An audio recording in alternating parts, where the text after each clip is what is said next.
Roma. Unang Kabanata.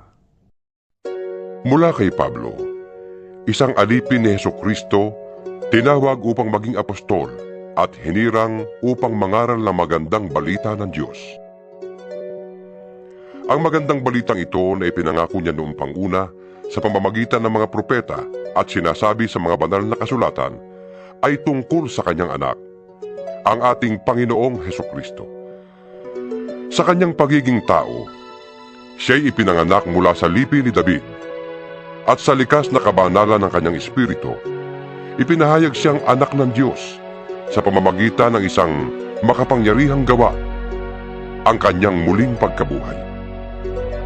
Sa pamamagitan niya, tinanggap namin sa Diyos ang kaloob na maging apostol, alang-alang kay Kristo, upang ang lahat ng bansa ay akayin sa pananampalataya at pagsunod sa Kanya. Kayo'y kabilang sa mga tinawag na maging mga tagasunod ni Hesukristo.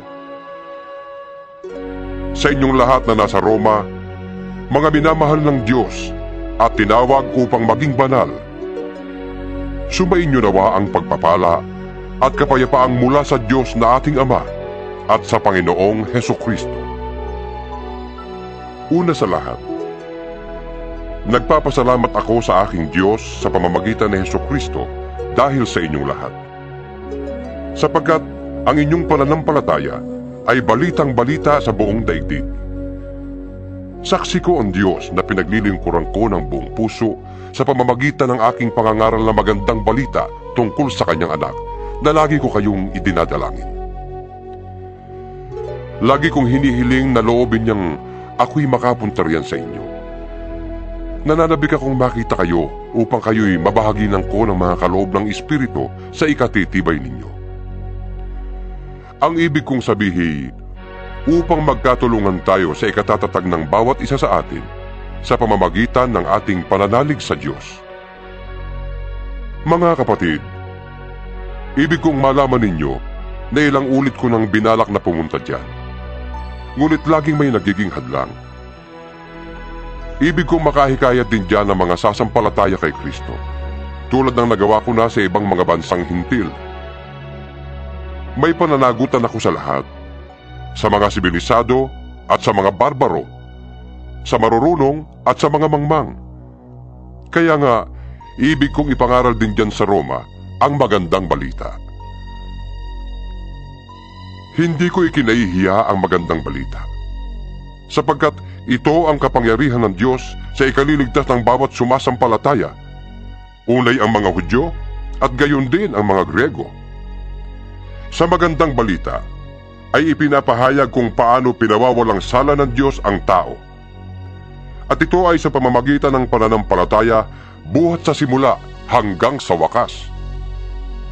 Ayon sa sinasabi ng kasulatan, ang pinawalang sala ay mabubuhay sa pamamagitan ng pananampalataya. Nahayag mula sa langit ang puot ng Diyos laban sa lahat ng kalapastanganan at kasamaan ng mga taong dahil na rin sa kanilang kasamaan ay hinahadlangan ng katotohanan. Sapagkat ang maaaring malaman tungkol sa Diyos ay maliwanag. Yamang iyon ay pinapahayag sa kanila ng Diyos. Mula pa ng likhain ng Diyos ang sanlibutan, ang kanyang kalikasang hindi nakikita, ang kanyang kapangyarihang walang hanggan, at ang kanyang pagka-Diyos ay maliwanag na iniahayag ng kanyang mga ginawa. Kaya't wala na silang maidadahilan pa. Kahit na alam nilang may Diyos, siya'y hindi nila pinarangalan bilang Diyos, ni pinasalamatan man lang. Sa halip, naghaka-haka sila ng mga bagay na walang kabuluhan, kaya't nagdilim ang hangal nilang pag-iisip. Sila'y nagmamarunong, ngunit lumitaw na hangal. Tinalikdan nila ang kadakilaan ng Diyos na walang kamatayan, at ang sinamba nila'y ang mga larawan ng mga taong may kamatayan, ng mga ibon, ng mga hayop na may 4 na paa, at ng mga hayop na gumagapang. Kaya't hinayaan na sila ng Diyos sa kanilang maruruming pagnanasa, hanggang sa hindi na nila mapigil ang paggawa ng kahalayan sa isa't isa. Ang katotohanan tungkol sa Diyos ay tinalikdan at pinalitan nila ng kasinungalingan. Sinamba nila at pinaglingkuran ang nilikha, sa halip na ang lumikha, na siyang dapat papurihan magpakailanman. Amen. Dahil dito'y hinayaan sila ng Diyos sa mahalay na pagnanasa. Ayaw nang makipagtalik ng mga babae sa mga lalaki, at sa halip ay sa kapwa babae sila nakikipag-ugnayan. Ganun din ang mga lalaki.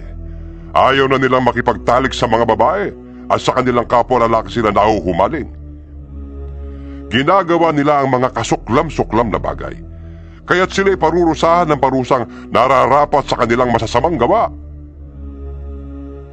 Dahil ayaw nilang kilalanin ng Diyos, hinayaan sila ng Diyos sa masasamang pag-iisip at sa mga gawaing kasuklam-suklam. Naging alipin sila ng lahat ng uri ng kasamaan, kasakiman, masasamang isip, pagkainggit, pagpatay, pagtatalo, pandaraya at masasamang hangarin. Sila'y naging mahihilig sa tsismis, mapanirang puri, nasusuklam sa Diyos, walang pakundangan, mapagmataas, mayayabang, mapagkathanang kasamaan, at suwail sa magulang.